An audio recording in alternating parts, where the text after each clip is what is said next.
Time قیامت تک ہے کوئی پیر لے کے آؤ. ایک وہ پیر تھا پیر نصیر الدین صاحب، جن کو آخری وقت میں سمجھ آئی، ان کو کوئی مرید ہونے جاتا تھا تو وہ کہتے تھے بھائی اللہ سے مانگنا ہے، میں کسی کے لیے کچھ نہیں کر سکتا، مجھے بھی دعاؤں کی ضرورت ہے. ٹھیک ہے، لیکن انہی کے بیٹوں نے انہی کے نام کے اوپر جس قسم کا شرک کھڑا کیا ہے وہ آپ لوگوں کے سامنے ہے. یہ پریکٹیکل مثال ہے اس ماڈرن دور میں بھی کہ پرانے بزرگوں کے ساتھ بھی جو شرک لوگوں نے منسوب کیا ہے عین ممکن ہے کہ وہ خود توحید کی بات کرتے رہے ہوں. ویسے ہمارے نزدیک تو میجارٹی ان میں سے خود بھی یہی کچھ تھے، اللہ ماشاء اللہ. یہ بھی پیر نصیر الدین صاحب کو تو اب سمجھ آئی نا. پیر نصیر الدین صاحب خود جن کی اولادیں ہیں ان کی تو ساری تعلیمات شرکی ہیں.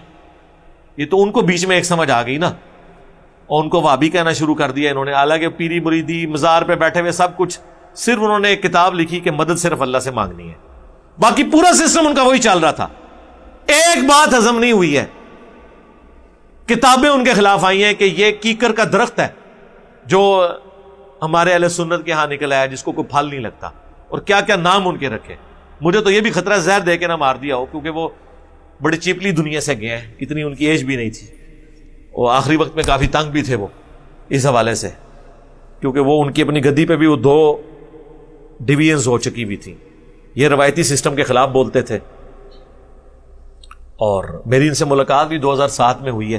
میری ہدایت کا سبب بننے والے چند لوگوں میں سے ایک پیر نصیر الدین صاحب بھی ہیں رحمہ اللہ تعالیٰ. اللہ تعالیٰ ان کی غلطیوں سے درگزر فرمائے، انہیں نیک کاموں کا اجر دے. انہوں نے مرنے سے پہلے ایک کتاب لکھی ہے پیری مریدی کی شرعی حیثیت.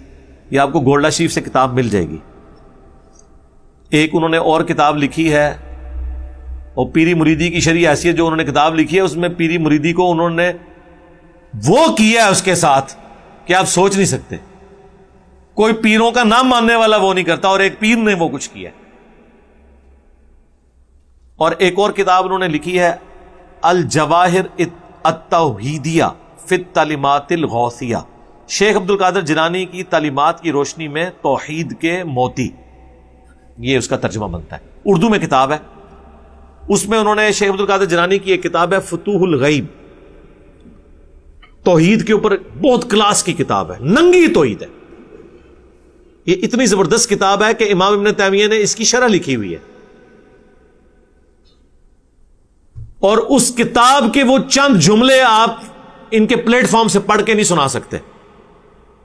ایسی ننگی توحید بیان ہوئی ہوئی ہے، تلوار کی طرح ننگی. یہ ننگی سے مراد بندہ نہ ننگا سمجھو، ننگی کا لفظ جب ہم یوز کرتے ہیں سے مراد تلوار، جیسے ننگی تلوار لشکدی ہوئی ہوتی ہے نا، کو کسی کو وہم بھی نہیں آتا کہ یہ تلوار ہے، یہ کوئی اور چیز ہے. تو وہ کتاب آپ پڑھیں، وہ میں نے کتاب پڑھی تھی. ایک اور ان کی کتاب ہے استعانت، اعانت اور استعانت کی شرعی حیثیت، جس میں انہوں نے جو لوگ جا کے قبروں سے مرے ہوئے بزرگوں کو پکارتے ہیں، انبیاء کو، اولیاء اللہ کو پکارتے ہیں، ان کے اس عمل کو شرک ثابت کیا ہے. اور اندازہ کریں مفتی احمد یار خان صاحب نعیمی جال حق جنہوں نے لکھی گجرات کے، احمد صاحب بریلوی صاحب کے پوتا شاگرد، اس کتاب میں جو غیر اللہ کو پکارنے کے دلائل ہیں نا، ان کی بھی انہوں نے گرفت کی ہوئی ہے، ان کا مفتی صاحب کی کتاب کو مینشن کر کے.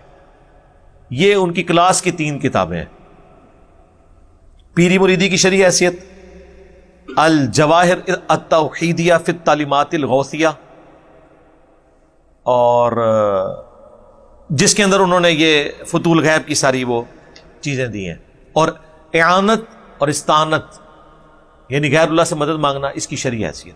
یہ 3 کتابیں اگر آپ کو موقع ملے، میں نے تو کافی ساری وہاں سے خرید کے فری بھی تقسیم کی تھی. کبھی آپ اسلام آباد آپ کا جانا ہو G11 میں، گولڈا شریف جائیں، آپ پیر نصیر الدین صاحب کی قبر پہ تو ضرور جائیں. ٹھیک ہے، ایک مواحد آدمی تھا، ان کے لیے دعا کریں وہاں. اور وہاں جو بعض سٹال لگے ہوئے ہیں ادھر سے ان کی وہ آپ کو یہ کتابیں مل جائیں تو آپ وہ خریدیں ضرور.